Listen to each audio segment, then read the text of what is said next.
हम आप सबके लिए कक्षा 10 विषय गणित में एक बहुत ही अच्छा चैप्टर लेकर के आया हूँ। थेस प्रमेय से आधारित ये एग्जाम में बहुत ज़्यादा क्वेश्चन पूछा जाता है। तो ये क्वेश्चन आपका थेस प्रमेय पर आधारित है। इसको मैं बता रहा हूँ कि प्रश्न क्या है। ये पार्ट 6 का है, त्रिभुज वाले चैप्टर से लिया हूँ।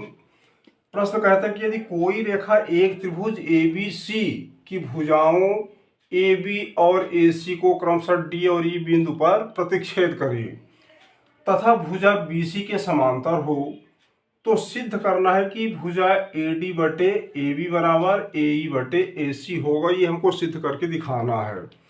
तो चलिए, जो प्रश्न कहता है कि त्रिभुज ABC, हमने त्रिभुज ABC हम यहाँ पर ले रहे हैं ABC।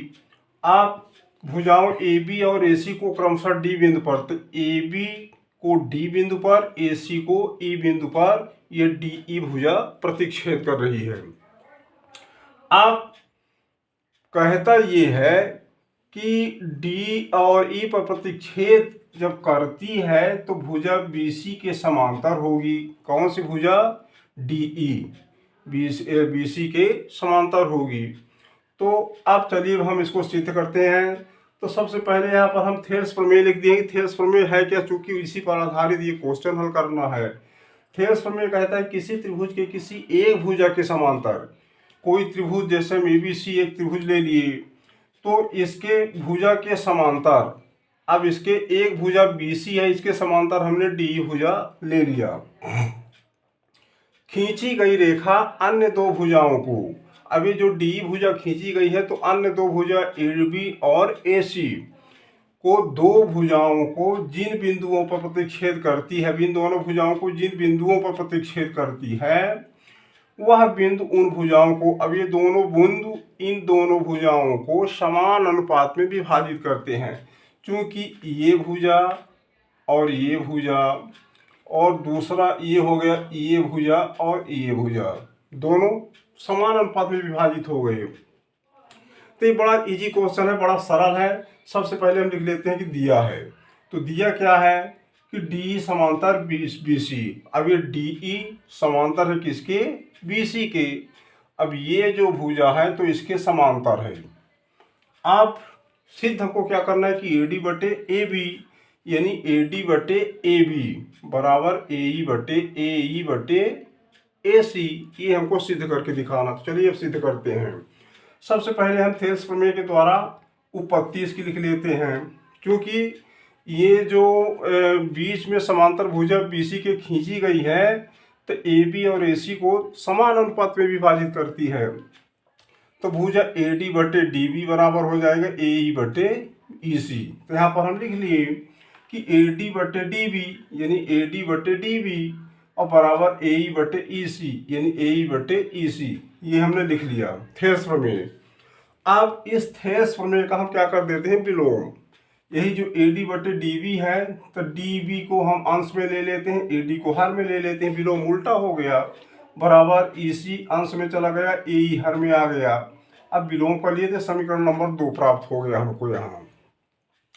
अब चलिए हम जो थेल्स प्रमेय का विलोम लिए हैं, इसी में हम दोनों पक्षों में, समीकरण नंबर 2 में दोनों पक्षों में एक जोड़ देते हैं। तो ये आ जाएगा 1 प्लस DB बटे AD बराबर 1 प्लस AC बटे AE। अब चलिए जोड़ते हैं। तो जोड़, अब चूंकि ये आपका 1 प्लस है तो हम तिर्यक गुणा से इसका हम योगफल याद करेंगे। तो AD का हम तिरछा गुणा 1 में करेंगे तो AD 1 का में DE आ गया, प्लस है, फिर DB। अब इसके बटे हम 1 कर सकते हैं यहाँ पर, तो DB एकम DB ये आ गया, AD और 1 का LCM लिए तो AD आ गया। इसी तरह से इस पक्ष का भी हम कर लेंगे, दाहिने पक्ष का AE एकम AE प्लस EC एकम EC बटे AE और 1 का LCM लिए तो AE आ गया। अब चलिए यहाँ पर चूंकि AD प्लस DB यानी AD प्लस DB बराबर AD के होगा, तो यहाँ पर हम लिख लिए कि AD प्लस DB बराबर AB तथा AE प्लस CC बराबर AC। तो इसके स्थान पर AD प्लस DB के स्थान पर हम AB ले सकते हैं, क्योंकि ये मान लिया गया है, और AE प्लस EC के स्थान पर हम AC ले सकते हैं। तो चलिए इनका दोनों भुजाओं का जोड़ जोड़ दिए तो पूरी पूरी भुजा ए बी आ गई यहाँ पर। अब बटे ए डी है तो ए डी रहबे करेगा, बराबर ए सी प्लस सी सी, तो ये भुजा आ गई ए सी, और बटे ए ई है तो ए ई रहबे करेगा।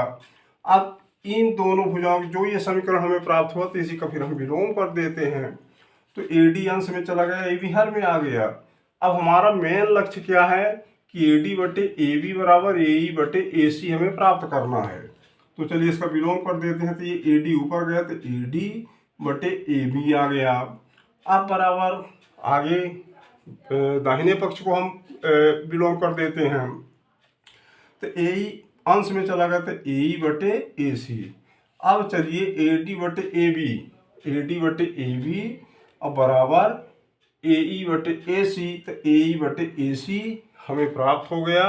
यही हमें सिद्ध करना था। बहुत छोटा सा सवाल है और बड़ा इजी सवाल, सबसे इम्पॉर्टेंट क्वेश्चन, सबसे ज़्यादा बोर्ड एग्जाम में पूछा जाने वाला ये क्वेश्चन है। तो इसको आप ध्यान से पढ़िए, जहाँ पर समझ में न आए तो फिर कमेंट बॉक्स में लिख करके हमको अपनी समस्या बताइए, उसका निदान दोबारा किया जाएगा। तब तक के लिए धन्यवाद। आप सब पढ़ते रहिए, मुस्कुराते रहिए, जो भी समस्या हो तो हमें अवगत कराकर उसका सलूशन प्राप्त करते रहिए।